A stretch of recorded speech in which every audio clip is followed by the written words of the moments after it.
Kasus penyekapan dan dugaan penganiayaan terhadap seorang perempuan di Bandung memasuki babak yang semakin mengundang keprihatinan.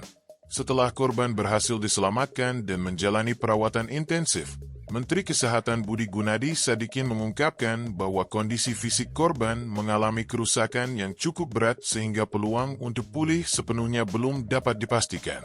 Pernyataan tersebut disampaikan Menkes usai memperoleh laporan mengenai kondisi medis korban yang selama ini diduga mengalami penyekapan dalam waktu cukup lama. Menurut Budi Gunadi Sadikin, tim dokter masih terus melakukan penanganan dan pemantauan terhadap berbagai dampak kesehatan yang dialami korban akibat perlakuan yang diterimanya. Menkes menjelaskan bahwa pemulihan pasien dengan kondisi seperti ini tidak hanya bergantung pada tindakan medis jangka pendek.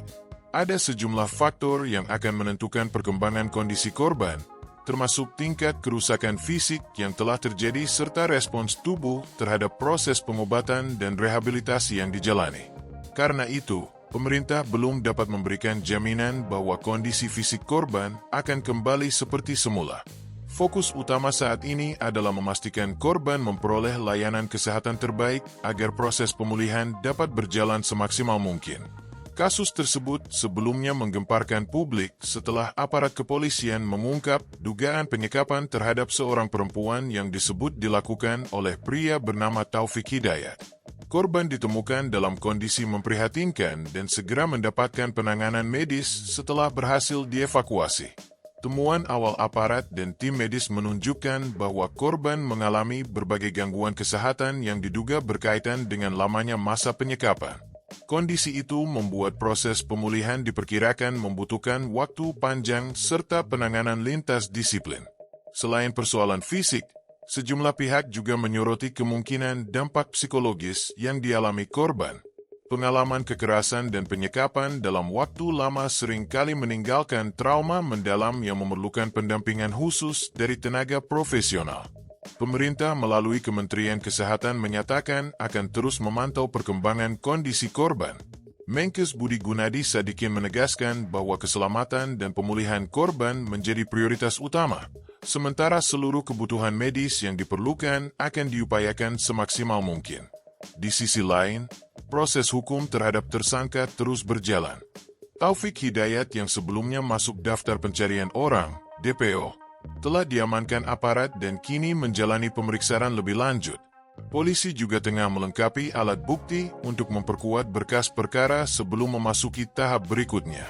Kasus ini menjadi perhatian luas masyarakat karena tidak hanya menyangkut tindak pidana penyekapan, tetapi juga kondisi korban yang disebut mengalami penderitaan dalam waktu cukup lama.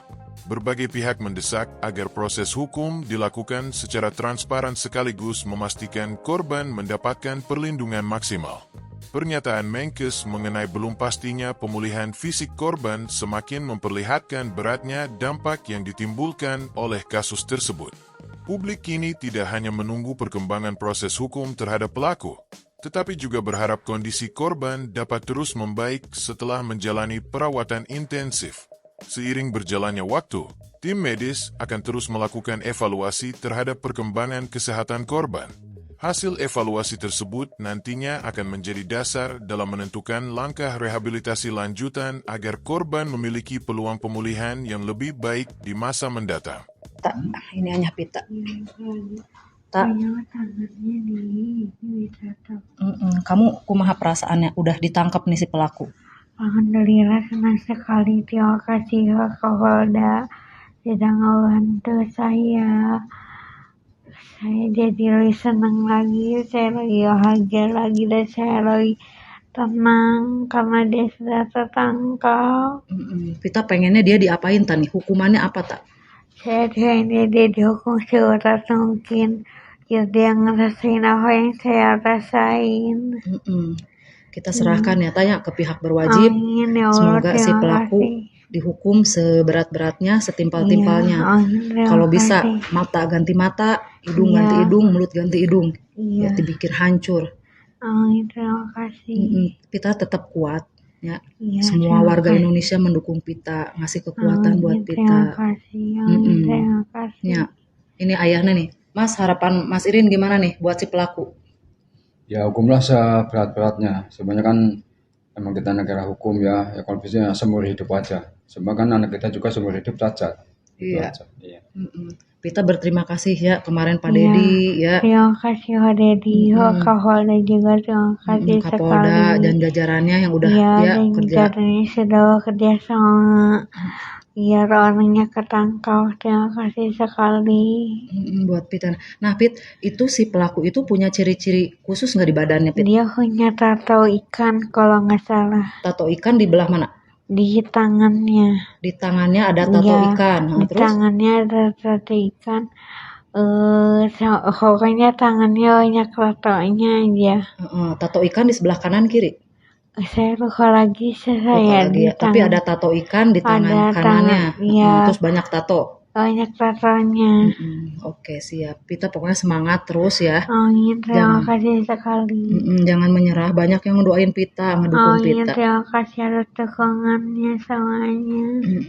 Mas Irin juga tetap semangat ya Mas ya. Amin. Perjuangan buat Pita, kita mencari keadilan ya Mas ya. Amin, terima kasih sekali. Iya.